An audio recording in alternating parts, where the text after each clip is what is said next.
सोचिए, चांदी जिसकी कीमत आज 2 अंकों में है, क्या वो 4 अंकों तक पहुंच सकती है? सुनने में थोड़ा अजीब लगता है ना? खैर, इस विश्लेषण में हम अटकलों पर नहीं बल्कि इस संभावना को समझने के लिए ठोस ऐतिहासिक डेटा और आंकड़ों का इस्तेमाल करेंगे। तो यही वो बड़ा सवाल है जिसका जवाब हम ढूंढने वाले हैं। क्या $1000 से ज्यादा की चांदी की कीमत सिर्फ एक कल्पना है, या फिर ये ऐतिहासिक पैटर्न और गणित पर आधारित एक तार्किक संभावना है? ये कोई हवाई बात नहीं होगी, बल्कि एक संतुलित विश्लेषण होगा। ये खास तौर पर उन निवेशकों के लिए है जिन्हें हेडलाइंस नहीं बल्कि डेटा चाहिए होता है। तो हम इसे 5 हिस्सों में समझेंगे। सबसे पहले मूल थीसिस क्या है, फिर वो कौन सा इंजन है जो इसे चलाता है, चांदी की कीमत में इतनी तेजी क्यों आती है, इसके जोखिम क्या हैं, और आखिर में एक निवेशक को किन संकेतों पर नजर रखनी चाहिए। तो चलिए पहले भाग से शुरू करते हैं। ये समझना बहुत जरूरी है कि हम यहाँ कोई भविष्यवाणी नहीं कर रहे हैं। ये जो थीसिस है, ये ऐतिहासिक बाजार के चक्रों के विश्लेषण से निकला एक गणितीय निष्कर्ष है। और यहीं पर बात बहुत दिलचस्प हो जाती है। जरा इस फर्क को देखिए। हम लगभग $77 की मौजूदा कीमत से $1042 के एक संभावित लक्ष्य की बात कर रहे हैं। ये जो बड़ा अंतर है, इसी का हम विश्लेषण करने जा रहे हैं। चलिए अब उस इंजन को समझते हैं जो इस पूरी थ्योरी को चलाता है।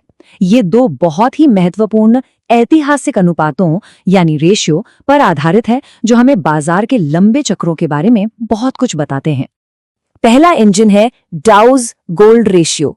इसे ऐसे समझिए, आप शेयर बाजार को रुपयों या डॉलर में नहीं बल्कि सोने में तौल रहे हैं। ये अनुपात हमें बताता है कि असली पैसे यानी सोने की तुलना में स्टॉक्स महंगे हैं या सस्ते। और इतिहास गवाह है कि ये कहानी बार बार दोहराई गई है। 1929, 1966 और 1999 में जब स्टॉक मार्केट अपने चरम पर था, तो ये अनुपात भी शिखर पर था।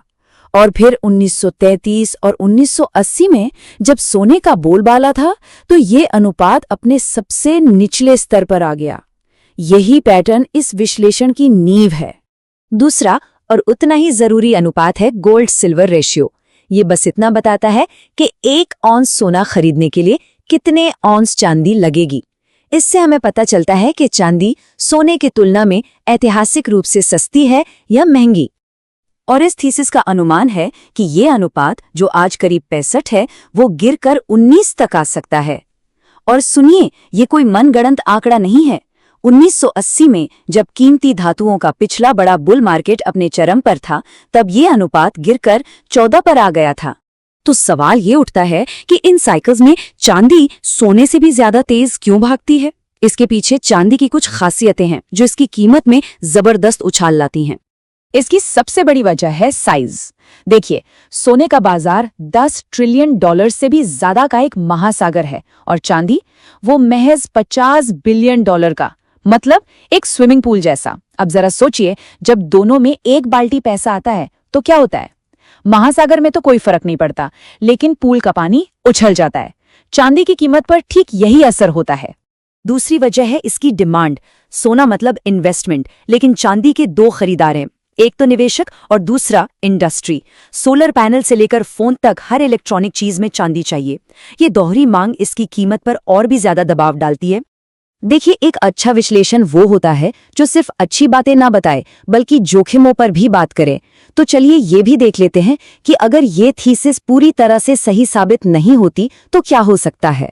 यहाँ 2 सिनेरियो हैं। बुल केस में अगर गोल्ड सिल्वर रेशियो 19 तक पहुंच जाता है तो चांदी की कीमत $1000 पार कर सकती है। लेकिन सबसे जरूरी बात, बेरिश केस को देखिए। अगर ये अनुपात सिर्फ 30 तक भी गिरता है, तब भी चांदी की कीमत $660 तक पहुंच सकती है, जो आज की कीमत से कहीं ज्यादा है। मतलब इस थीसिस की आंशिक सफलता भी एक बड़ी बढ़त की ओर इशारा करती है। हाँ, इनके अलावा भी कुछ और जोखिम हैं, जैसे कि अगर मंदी का माहौल आ जाए, या सरकारें बाजार में बहुत ज्यादा दखल दें, या फिर ये अनुपात हमारी उम्मीद के मुताबिक न बदलें। इन सब पर नजर रखना भी जरूरी है। चलिए अब आखिरी और सबसे काम के हिस्से पर चलते हैं। अगर कोई इस थीसिस को ट्रैक करना चाहता है तो उसे किन संकेतों पर ध्यान देना चाहिए और किस तरह का अनुशासन बनाए रखना चाहिए?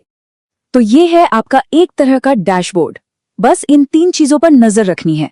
पहला, क्या डोव गोल्ड अनुपात नीचे जा रहा है? दूसरा, क्या दुनिया भर के सेंट्रल बैंक्स सोना खरीद रहे हैं? और तीसरा, क्या गोल्ड सिल्वर अनुपात लगातार घट रहा है? जब तक ये संकेत सही दिशा में है, थीसिस ट्रैक पर है। और हाँ, अनुशासन की बात करें तो एक बात गांठ बांध लीजिए, ये सफर एक सीधी लकीर नहीं होगा। 30, 40, यहां तक कि 50% की गिरावट भी आ सकती है, और ये सामान्य होगा। ये थीसिस के फेल होने का नहीं, बल्कि इतने बड़े बुल मार्केट का एक स्वाभाविक हिस्सा होगा। याद रखिए, ये कोई गेट रिच क्विक स्कीम नहीं है। ये एक लंबी, कई सालों की थीसिस है, जिसका पीक शायद 2030 और 2033 के बीच कहीं आए। इसलिए धैर्य रखना सबसे जरूरी है। तो ये था पूरा विश्लेषण। हमने ऐतिहासिक चक्रों को समझा, उसके पीछे का गणित देखा और सारे जोखिमों का भी आकलन किया। अब आखिरी सवाल ये है, जिसका जवाब हर किसी को खुद खोजना है। ये सारे आंकड़े देखने के बाद आपको क्या लगता है?